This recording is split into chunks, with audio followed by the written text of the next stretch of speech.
અનંત ઉપકારી અને આપણા સૌના પ્રાણ એવા મહેશ્વર સ્વામી ભગવાનને આપણે નમસ્કાર કરીએ. કારણ કે આપણને આ દુર્લભ મનુષ્ય જન્મ મળ્યો છે અને એમાં પણ આપણને જે જૈન ધર્મ મળ્યો છે, બધી સામગ્રીને આપણને જે ભેટો કરાવી આપનાર હરિયંત પરમાત્મા છે.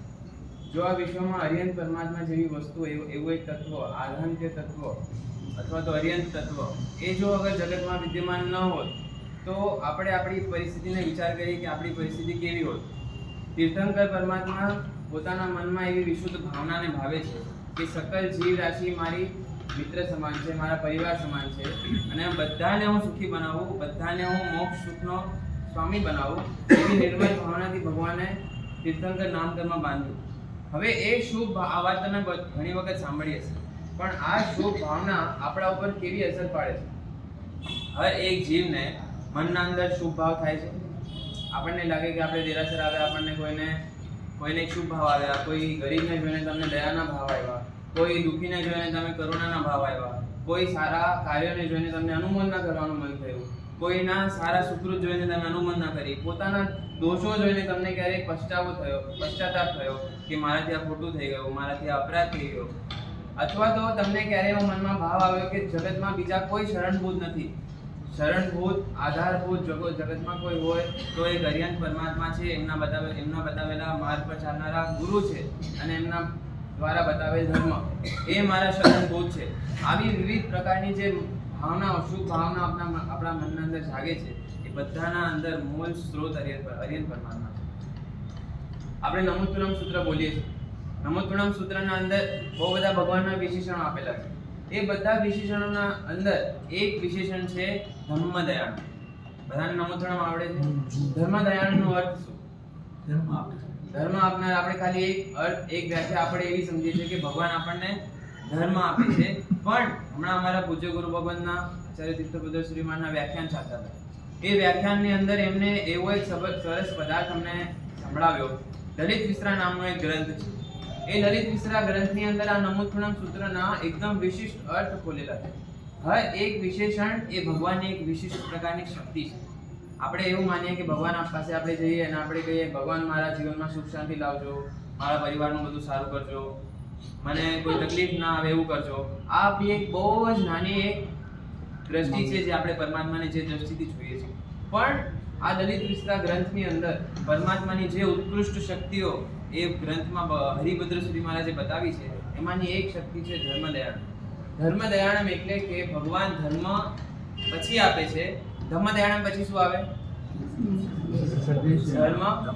ધર્મદેશયાણ. ધર્મદેશયાણ એટલે ભગવાનની ધર્મની દેશના આપે છે.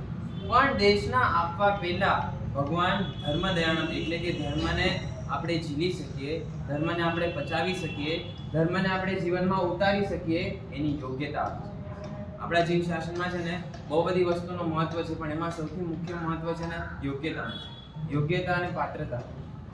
બહુ બધી જગ્યાએ આપણે જઈએ તો ત્યાં આપણને જો ક્વોલિફાય થઈએ તો જ આપણને સર્ટિફિકેટ મળે ને તો જ આપણે એમાં જઈ શકીએ. બિઝનેસ પણ કરો કે તમે કોઈ ઓફિસમાં પણ જાઓ, તમે તમારો બાયોડેટા બતાડો અને સર્ટિફાઈડ થાઓ, તમને પરમિશન મળે કે ભાઈ તમે યોગ્ય છો, પાત્ર છો, તો તમને એ પોસ્ટ ઉપર દેવા મળે. અહીંયા ટ્રસ્ટીમાં પણ એવું જ હશે ને, જે યોગ્ય હોય, જેના અંદર એવા ટ્રસ્ટીના ગુણો હોય એને જ એવા સ્થાન ઉપર બેસાડવામાં આવે. બધી જગ્યાએ એવું જ હોય.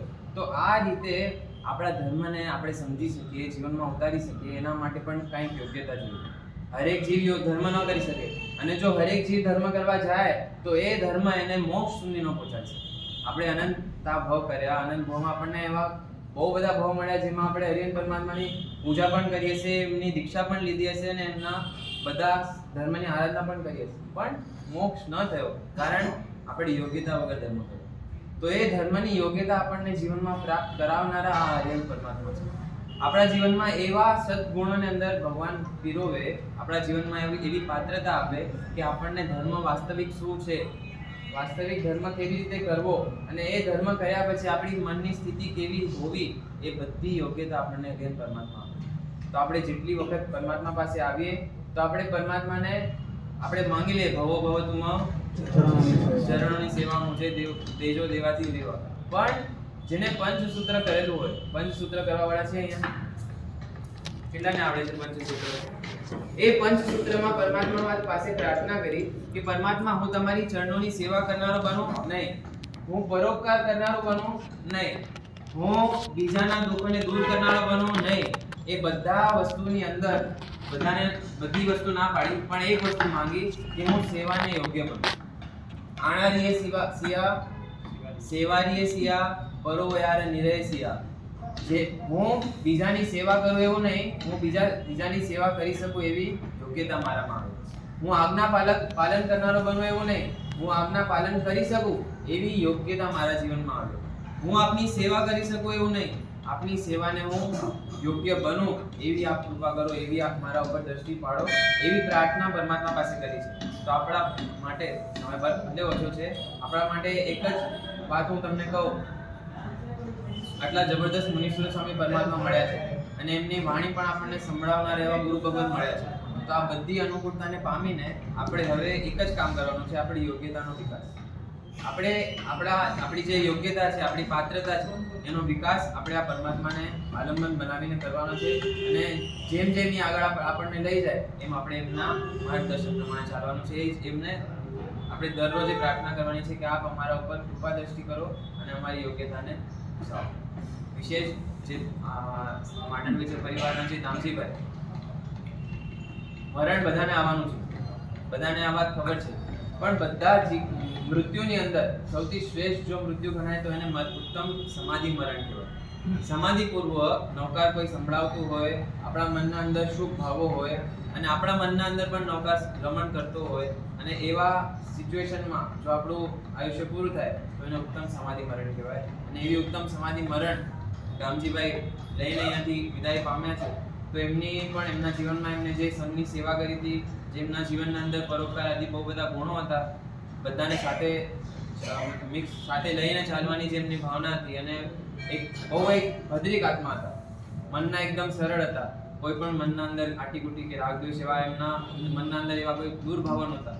તો એ બધા સદગુણોની આપણે અનુમોદના કરીએ, એમના સુકૃતોને આપણે અનુમોદના કરીએ અને અમને પણ અહીંયા સુધી પહોંચાડનારા પણ એ જ હતા. અમે નાના હતા ત્યારે એમને ધર્મના સંસ્કાર, દેરાસર લઈ આવવાનું, બધી આરાધના કરવાની, એમાં બધામાં મોટો ફાળો એમનો હતો. તો આજે એમનો પણ આપણે ઉપકાર માનીએ અને આપણા સંઘ માટે પણ બહુ જ ઉપકારી હતા. તો એમના સત્કાર્યને આપણે અનુમોદના કરીએ અને વિશેષ એમની આત્મા જ્યાં પણ હોય એમના માટે આપણે શુભ ભાવના ભાવીએ કે દિન પ્રતિદિન એમની આત્મા પણ ખૂબ સરસ આવે.